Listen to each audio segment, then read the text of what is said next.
I suppose I could do the normal YouTube intro. Hey, welcome to my channel. This is Jay, but I kind of hate those. So we're gonna just jump into this. The story we tell ourselves about service, military service, as civilians is generally pretty simple. You serve, you sacrifice, you come home, hopefully. I don't think it's ever that clean. Our guest today is Ken Harbaugh, a former Navy pilot.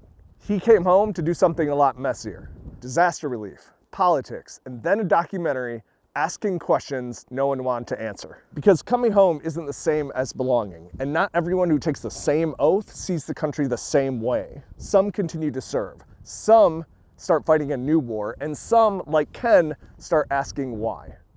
It's not about left versus right, it's about identity versus ideology. And it's not an easy conversation, but it's one we're gonna have on SEARED today. Ken Harbaugh, in his own words. You got to fight hard everywhere. Yeah. And there are cascade effects from running and losing nobly, right? One of the things is you build great teams and you give people incredible experience and they go on to do amazing things.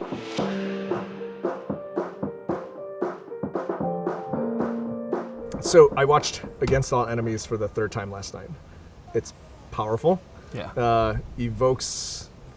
Evokes a little fear in my mind, terror in a certain way. It's not, it deals with issues that I sort of have observed in the media space, but none I'm personally familiar with. It's a well-written story. I think you were one of the writers, correct? Yeah. So let's do it back to your time in the Navy and talk a little bit about your being a pilot and what it was like. I think you served through before 9/11 and after 9/11, correct? Yeah, I got in 96, Okay. straight out of college. I've thought a lot about that decision. Yeah. And I guess there's a way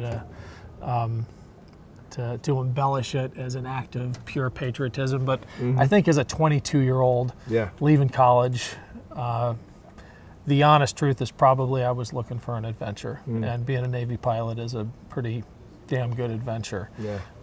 The patriotism grew.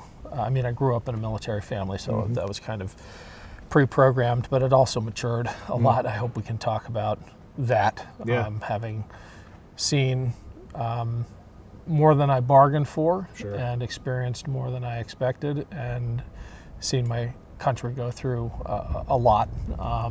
You know, your sense of love of country hopefully evolves with maturity.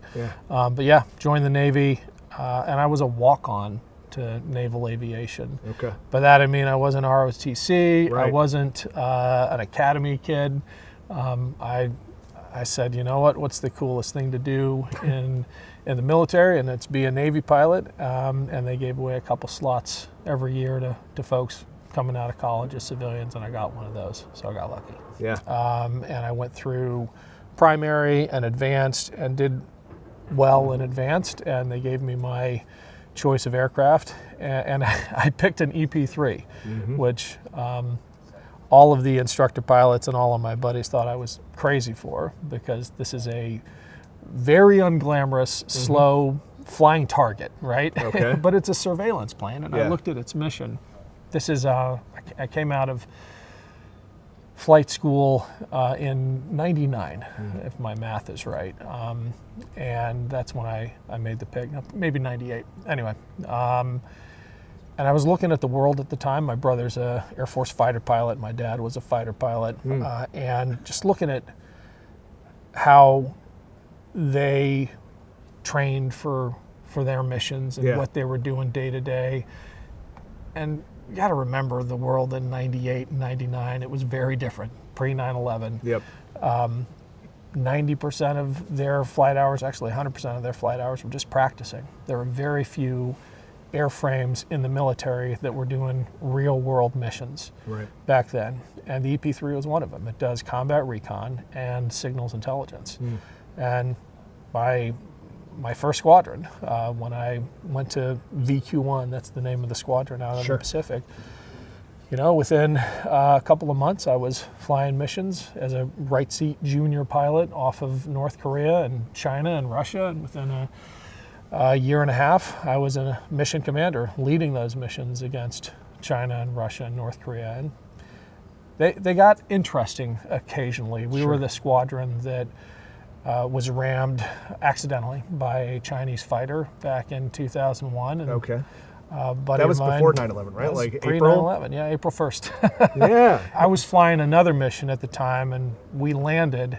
I was in the Middle East. We landed on an air base in the Middle East, and this never happens. We got the call to stay on the plane. Right. Like, stay on the plane. No one's getting off. We need to brief you on something very important before you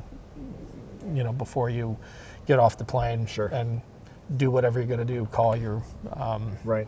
call your families or whatever. And this was before the whole world knew that one of our planes was, we didn't know the details, but it had crash landed on Hainan Island. And we were the alert crew, the very next in line to fly those missions in the Western Pacific. So we immediately turned around, got ready, and headed out to the Western Pacific to take over that mission. So I led those first missions against China after that crew was forced to land on Hainan Island.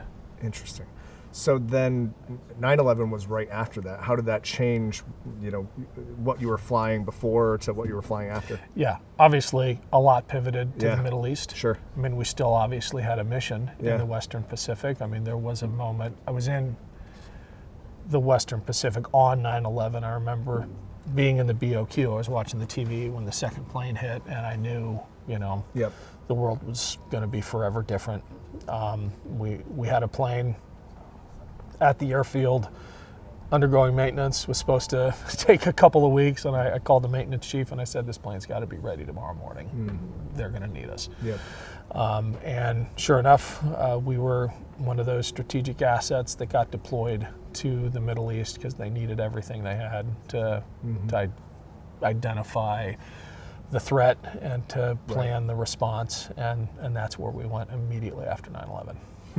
How long were you in the Navy post 9/11? I got out in 2005, so Okay. 4 years, 5 years beforehand and 4 years after 9/11. So you total. saw a lot of change in that time period. Yeah. Do you look back and think of that as formative for the work you would do in the future with different foundations and nonprofits? Yeah, I mean, in a number of ways. Yeah. Certainly in terms of leadership philosophy and learning what real leadership looks like, servant leadership, officers eating last, leaders eating last, that kind of thing. Yeah. If you're in the right environment, if you're with a good squadron, you get those lessons and they last for the rest of your life.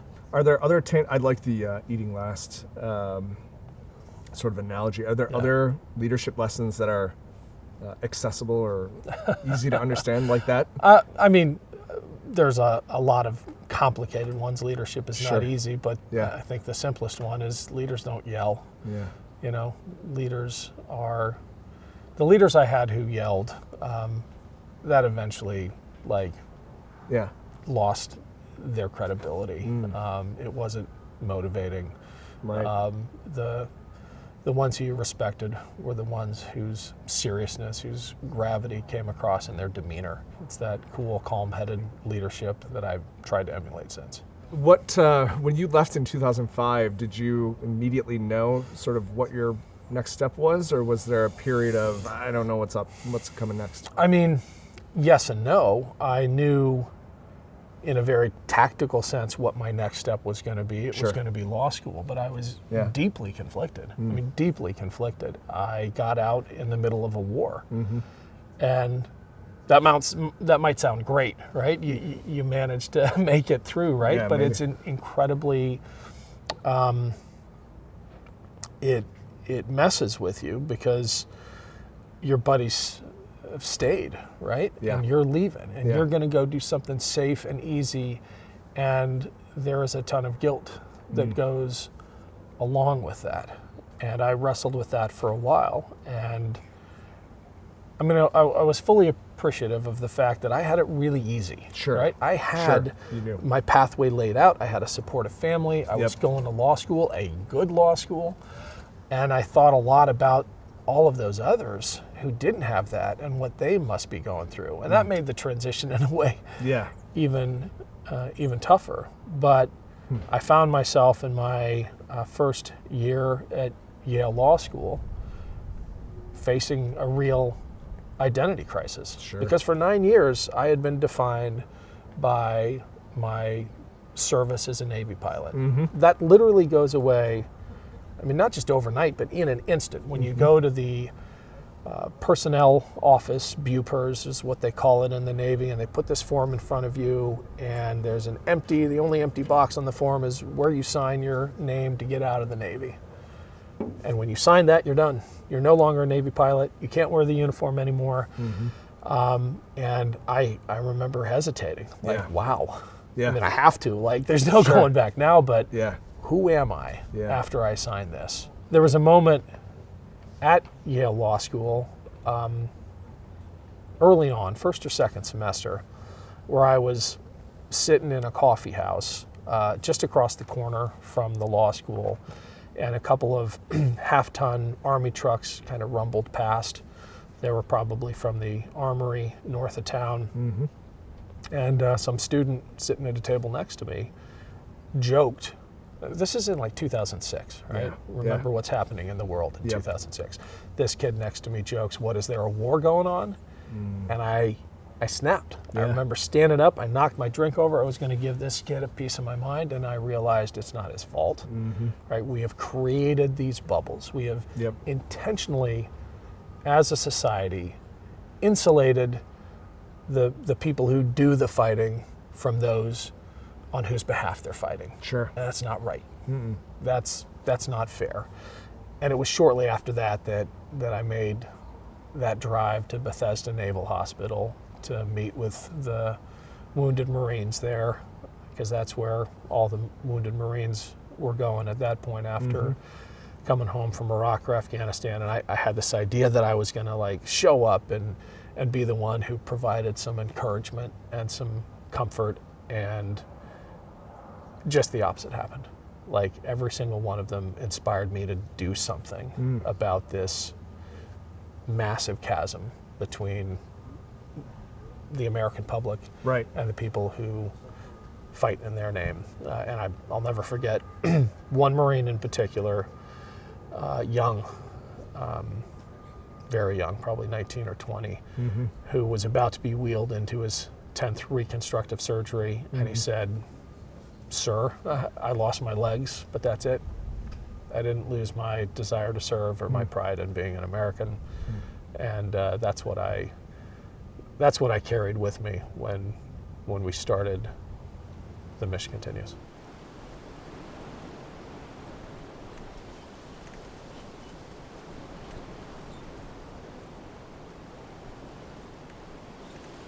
You asked me about formative experiences in the military. Yeah.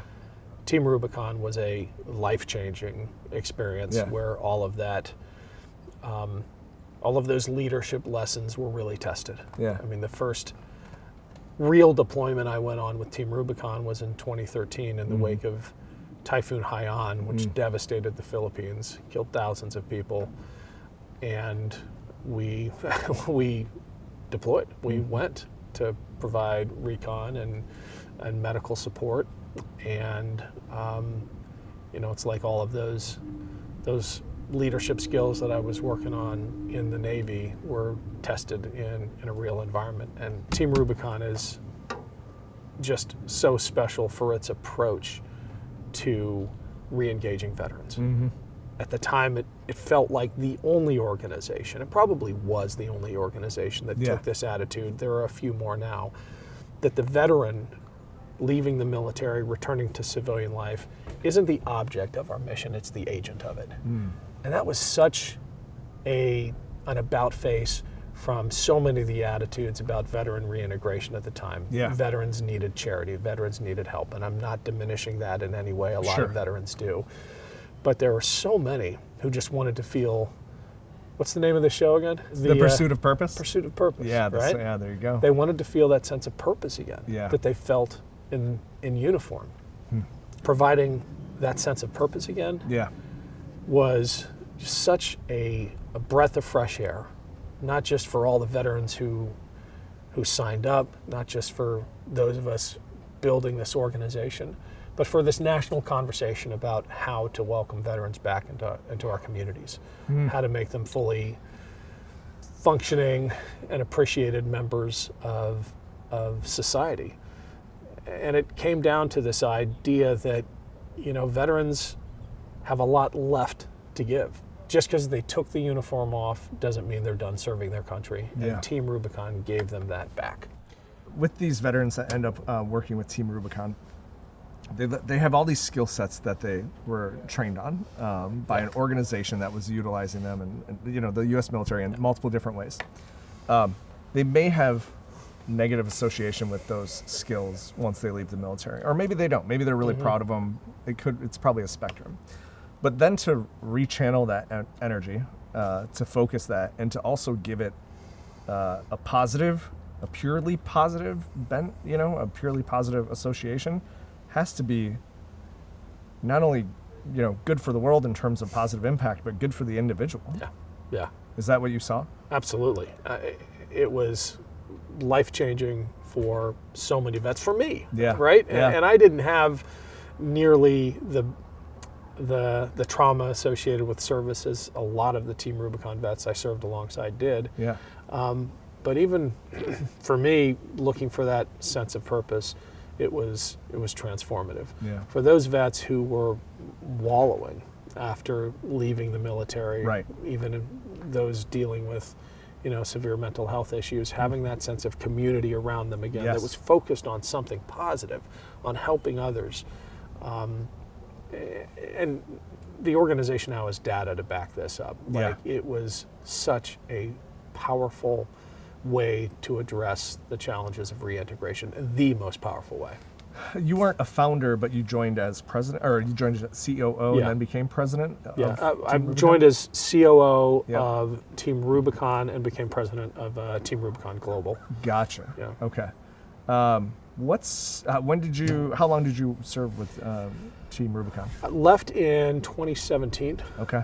That had to be just a really good 4 years that you can reflect on, yeah? Yeah, and I've never really left, right? Yeah, I've sure. been on missions since then. Yeah. I deployed to the Bahamas a few years back after they had a pretty devastating hurricane come through. I mean, I guess it's kind of like the Marine Corps. Once you're in Team Rubicon, you're always a member of Team Rubicon. Yeah, I love that. Yeah. Where's the organization typically deployed? Obviously disaster, but like what caliber of disaster and what types of zones is the organization working in? All the way to the worst disasters you can imagine. Yeah. They're deployed.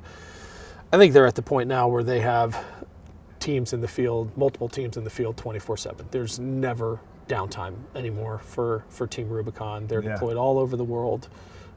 They had a massive deployment during the pandemic to assist the government with before the vaccinations, with quarantine and things like that, and then with the vaccinations. Yep. And they deployed all the major disasters you hear about on TV. Team Rubicon has partnerships with like the WHO and the Red Cross and the U.S. government. They're a top-tier disaster response organization.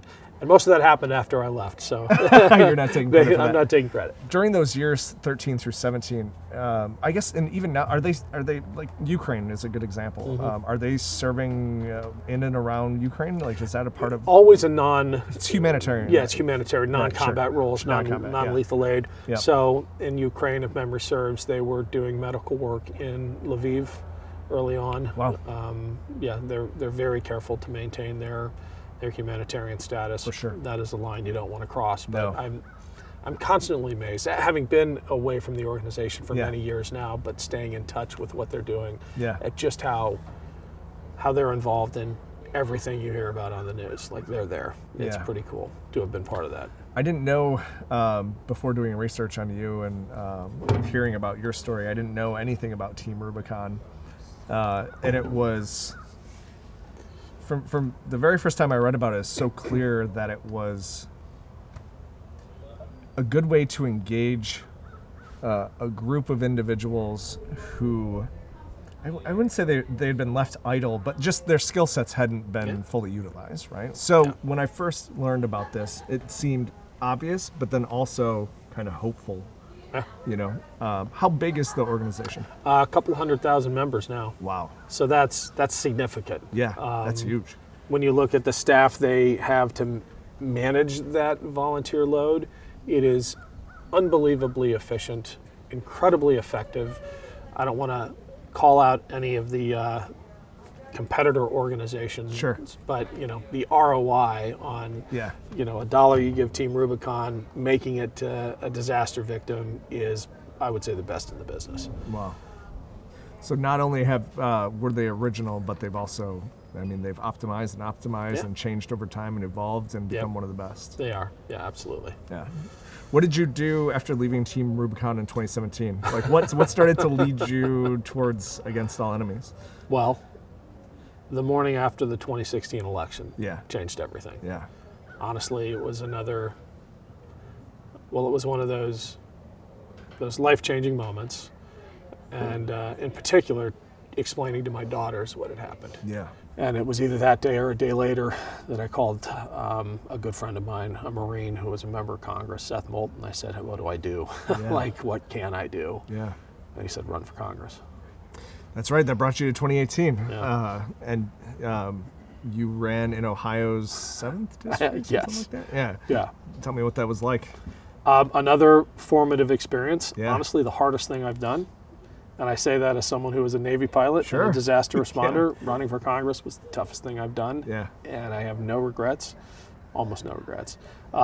It was a brutal district, but such an incredible experience to meet with tens of thousands of Ohioans who wanted something better for their district. I mean, this is a district that Trump won, I think, by 30 points. Oh, wow. So it was tough, right? And you made it pretty tight. We did eventually. I mean, the former president came to the district a couple of times in like the last 2 weeks, and that blew us out of the water. And we got our butts handed to us. But I think, you know, a lot of people have written about this race. The lesson is you got to fight hard everywhere. Yeah. And there are cascade effects from running and losing nobly, right? One of the things is you build great teams and you give people incredible experience, and they go on to do amazing things. Yeah. I don't want to embarrass any of my team, but they went on to lead other campaigns. Sure. To get, to get governors and senators elected, things like that. And you also, in a district like the Ohio 7th, where some voters had never met a Democrat, right? Or other voters didn't realize that, there were Democrats out there fighting for them. They thought they were all alone. Yeah. You just have to fly the flag. You have to be present. You have to be brave enough to put yourself out there and take the hits, which we did, but be honest about where you think the country's going and why it's going to take good people to step up and push back. Did you have a pretty easy time forming your campaign, not your campaign strategy, but your platform? Yeah. You knew going in what your platform was? Sure. Some of the nuances of the district Sure. required some research, like understanding Yeah. the opioid epidemic, right? Things like that. But it wasn't as if there were tough calls, like, Right. oh, do we go Yeah. on this side or this side? Because I didn't really care about the polls. Right. I didn't really, it's going to sound bad, but I think if more representatives felt this way, we'd be better off. Yeah. I wanted to know what the people in the district thought, but just as important was letting them get to know me, Yeah. right? This is where I stand on these issues. Yep. And the honest truth is that they made the decision in 2018 that I did not represent their values, Yeah. which is probably right at the time, Sure. because it's a district that voted for Trump by 30 points. I wasn't going to go into that district and say I support Trump, Yeah. right? And you made it, I mentioned this earlier, but you made it close. I mean, it wasn't a 30-point blowout in your we election. had the biggest swing of any district in Ohio and one of the biggest in the country. Yeah, that's incredible. so- You won your primary and you ultimately competed against the Republican candidate. I think at some point, well, I hope at some point, somebody writes the story of that class of veterans in 2018 Yeah. who looked at what was happening to the country and said, we're going to get off the sidelines, Yep. and we're going to run. And out of that class, you got Mikey Sherrill and Jason Crow. And I put people like, Andy Kim and Alyssa Slotkin in there. Alyssa was CIA, Sure. right? Abigail Spanberger, Chrissy Houlihan. I mean, the list goes on. It's an extraordinary story of all these veterans, none of whom knew each other beforehand, realizing, our oaths of office that we swore when we joined the military don't expire when we leave the military. In fact, they compel us to support and defend the Constitution now. And if there's a threat to the Constitution now, we need to do something about it. And all of these vets jumped into the fray, and some of them won. I didn't, but I mean, that was the beginning of pushing back on MAGA and Trumpism, and they won the House in 2018. If you recall, these veterans were just an enormously successful wave of democracy in action. It's interesting. It comes from a place of love for country. I think a lot of people run for political office probably for a love of country or in some way, shape, or form. But in this case, it was seeing a trend or seeing a particular power coming to be, being disturbed by that, knowing it conflicts with the oath they swore, and then taking action at that point. After that run, what was the next step?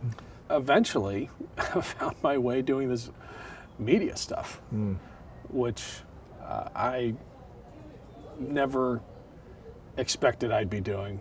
Then again, if you asked me to write my 5-year plan at any point in my history, I would have been wrong, right?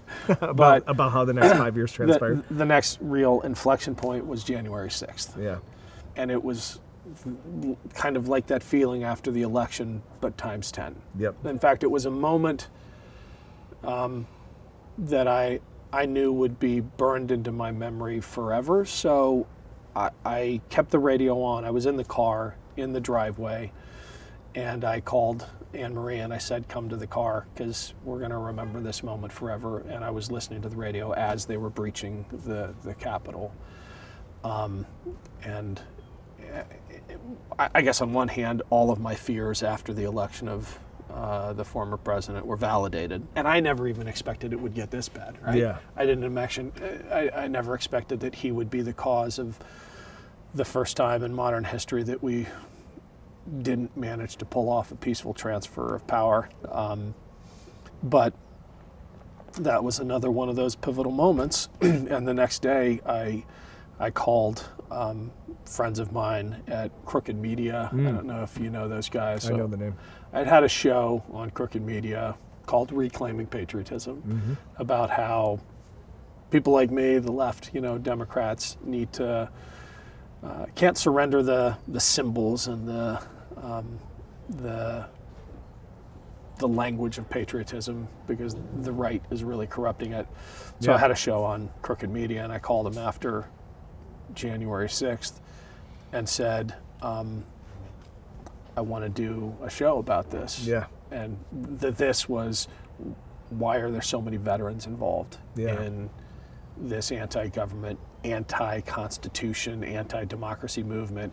And those of us who watched the clips from January 6th knew exactly what we were looking at when you saw those tactical stacks of people working their way through the crowds in military formation. When you saw the patches that we understood, the 3%ers and folks like that. And I already had some awareness of the Proud Boys and the Oath Keepers. I mean, the Proud Boys, of course, organization deemed by Canada as a terrorist entity, name-checked by the former president from a presidential podium. In a debate, so, correct? In a debate, Didn't he? Wasn't that the stand back? Yeah, stand back, stand by. So I already knew who they were, but realizing that it was veterans who were disproportionately represented on January 6th and who led the charge and who organized some of the more egregious offenses there.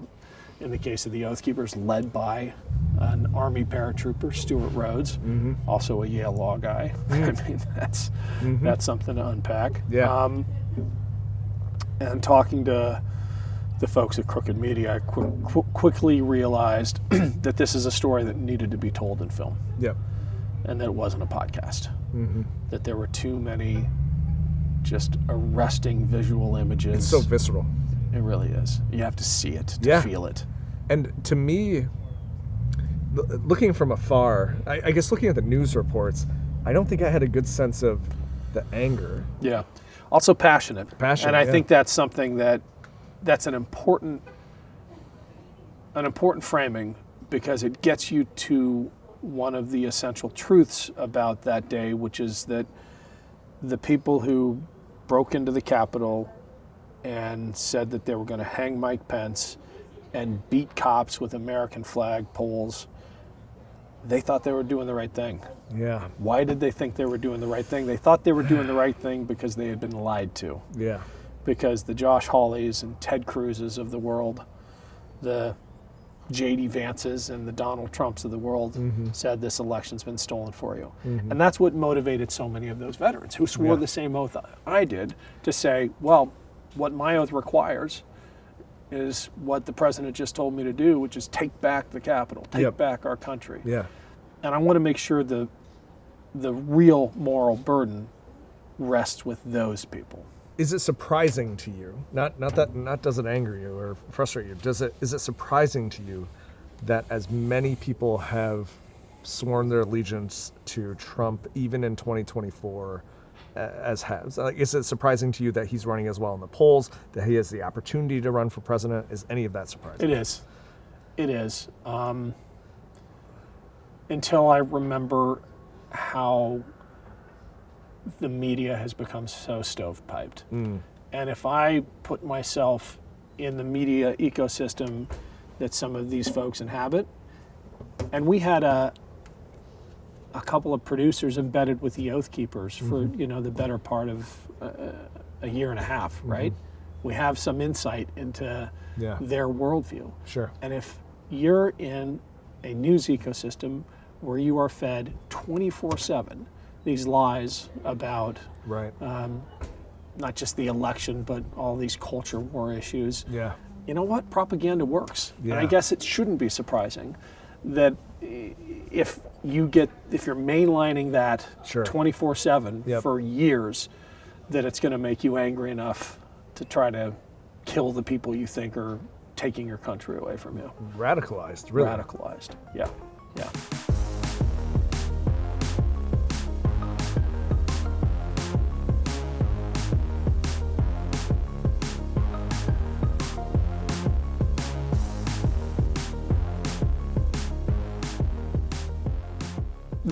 The liars haven't been held accountable yet. And that still makes my blood boil.